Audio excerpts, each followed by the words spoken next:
大家好，我係蔡師傅。咁之前咧就拍持牌手遊帳嘅時候咧，第4集開始咧就話俾大家聽呢度咧之後就畫管嘅外徑嘅。咁而家咧就開始更正翻。而家最理想咧就係應該咧畫咗頭尾之後咧先再畫管外徑嘅。咁而家一次過做俾大家睇啦。咁首先呢度攞翻上去啦，咁啊300嘅。咁然之後咧攞後就75咧就係一個打籃嘅位置。60度呢度咧就攞後200咧就係個條喉嘅頭位啦。畫好晒頭尾啲尺寸之後咧，咁啊因為咧條喉咧而家係32喉啦，以前就40mm 嘅灰膠啦。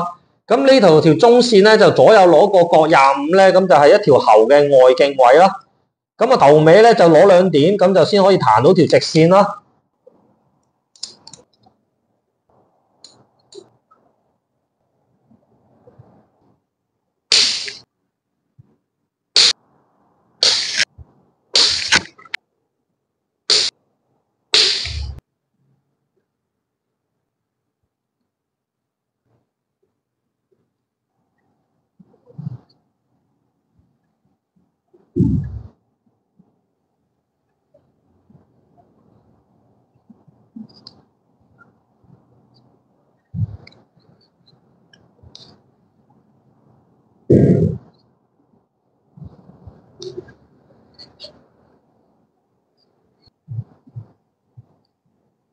咁成份習作就畫完㗎啦，咁希望咧就幫到大家考試合格啦。今集介紹咁多，拜拜。